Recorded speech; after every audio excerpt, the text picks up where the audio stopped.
Nag-inspeksyon sa tatlong malalaking bodega sa Bukawi, Bulacan ang Bureau of Customs at Department of Agriculture kasamang ilang mambabatas sa pangunguna ni House Speaker Martin Romualdez at Congressman Erwin Tulfo. Ang tatlong warehouse na ito ay ang Great Harvest Rice Mill Warehouse, San Pedro Warehouse at FS Rice Mill Warehouse na bahagi ng Intercity Rice Mill. Dito tumambad sa kanilang harapan ang mga nakakamadang 202,000 na sako ng imported na bigas na itinatayang nasa 505 million ang halaga.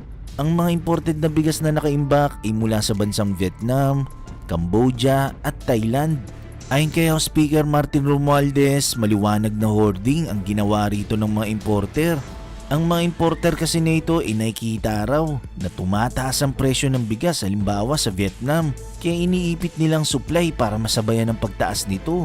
Kaya sa mga bodegang ito, dito nila hinuhold ang mga imported na bigas at syempre mas malaki ang kanilang kikitain kapag may ibibenta nila ito sa mas mataas na halaga. Samantalang mumurahin lang naman talaga itong mga imported na bigas na ito.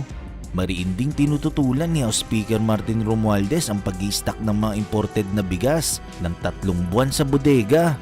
Aniya, hindi nga raw dapat ito tumatagal ng 1 buwan sa bodega, lalo na't wala naman palang shortage ng bigas. Bukod dun, marami naman palang nakarating sa bansa na imported rice galing sa Vietnam at Thailand, kaya ang dapat daw gawin sa mga bigas na ito ay ibenta ng mura sa mga mamamayan o di kaya ay ibenta sa Kadiwa Store. May mga nakita rin ng otoridad na mga walang laman na sako na imported rice at meron din namang mga bagong sako na lokal na may nakalagay na dinurado. Kaya ang hinala ay maaaring sinasali ng imported rice sa sako ng lokal saka ibebenta ng mahal. Kaya itong mga bigas na ito ay ipapacheck sa NFA kung imported nga ba talagang laman ng mga yon. Ayon sa Chief of Customs Intelligence and Investigation Service ng Bureau of Customs na si Alvin Enciso, isa raw sa modus ng mga importer para makaiwas sa violations ay ang iligal na paglilipat ng sako o pagriribag ng mga imported rice sa sako ng lokal para maibenta ito na kagaya sa presyo ng local price. Dahil alam kasi nila na mas gusto pa rin ng mga Pilipino ang local rice kahit mas mahal ito kaysa sa imported rice.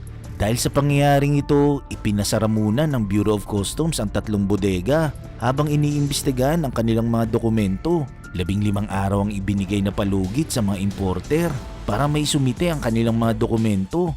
Ilan sa hinihinging dokumento ng Bureau of Customs sa importer ay ang proof of payment of correct duties and taxes. At kung sakaling kulang o walang maipakitang mga papeles ang mga inaangkat nilang bigas, kukumpiskahin lahat ng ito ng Bureau of Customs dahil sa paglabag sa Section 1401 o Unlawful Importation under ng Custom Modernization and Tariff Act. Kailangan daw muna kasi ma-establish ng Bureau of Customs kung legitimate nga ba ang pagpasok ng mga bigas na ito at hindi illegal at kung tama nga ba ang pinagbayaran. Ayon naman sa importer na si Marie De Jesus ay kumpleto naman daw sila ng mga papel at wala naman daw silang itinatago. Lahat daw ng bigas nila sa bodega ay may permit.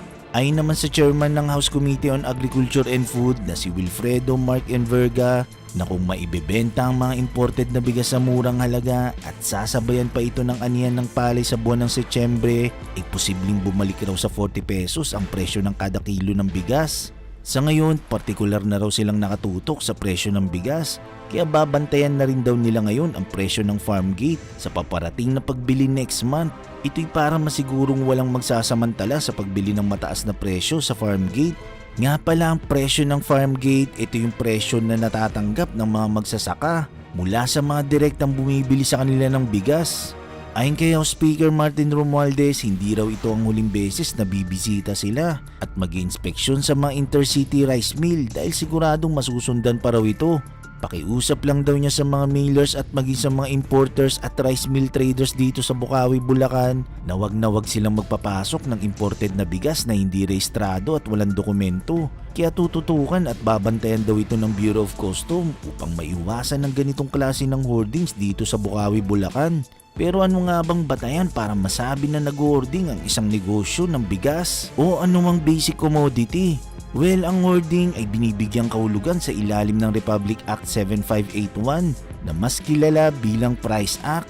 Ang sinasabi ng batas sa hoarding, ito raw ay isang act of illegal price manipulation at kapag sinabi na hoarding, ito ay maraming pagtatago ng mga basic na commodity tulad ng asukal, bigas, sibuyas, bawang at iba pa. At itong ginagawang pagtatago ng mga basic commodity na paraan para maipit at hindi maibenta o maibahagi sa publiko, nagdudulot ito ng pagtaas ng presyo. Sinasabi rin sa batas na ito na masasabi lang na may nagaganap na hoarding kapag ang isang negosyo ay may stock na mahigit 50% ng kanyang usual na inventories.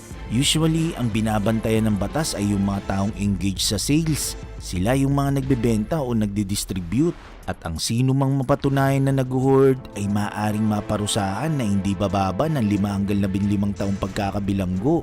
Bukod doon ay may multa rin na hindi bababa ng 5,000 pesos hanggang 2 million pesos.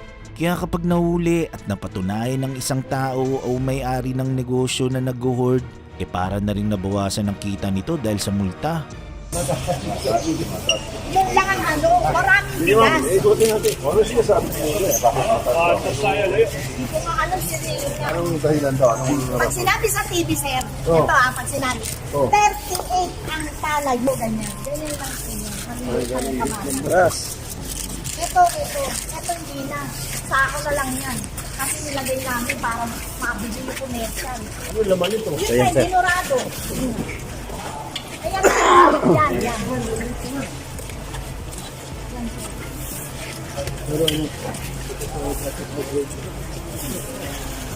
Unsatisfied, dapat ibaba yung presyo. Bumaba yung presyo. Kung sobra-sobra ang supply, hindi dapat yung presyo bilihin ay hindi mo gawa. Yung sa Maynila sinasabi na wala daw supply, hindi pala totoo, ang daming supply. Kaya doon sinasabi na tumataas kasi wala daw supply. So may nag-iipit dito. Diba? Yung mga traders, diba? Sino man, yung mga captain man, bawal yan. Yan, binabantay natin, yung inspection natin, yung isa-isa natin yan. Kung sino nag-import, at sino nag-hold, at sino nag-OPT. Kasi economic sabotage yan, ha? Alam mo, hindi available yan, unavailable yan. Kaya mag-ingat na kayo, magbabantay pa mo. Andito kami kasi, aayos sa budget hearings, nagbibigay kami din ng budget sa DA, sa mga ahensya, di ba? DTI man, di ba? So, dapat mag-price watch din sila. So, itong bahagi ng oversight functions natin. In other words, tinitingnan natin kung maayos ba ang kondisyon ng ating agricultural industry. Kung mataas yung bilhin ng bigas, may problema. Kaya nananawag din tayo kay Sebastian, tingnan nyo to kasi yan ang utos ng ating mga presidente, ibaba ang presyo ng bigas. Yung target ng ngayon ng presidente ay 20 pesos kada kilo. Bakit tumataas? Diba? Dapat management yan din ng pagdating ng imported. Pagkatapos ng harvest, dapat may dumadating ng imported para may stop measure na habang wala pang local productions, may dumadating at dapat maaga yung planning. Kaya dapat bilhin nila na habang mababa. First quarter usually mababa ang presyo kasi may harvest din sila dyan sa Cambodia, sa Thailand, sa Vietnam. Dapat doon natin kunin yung imported kasi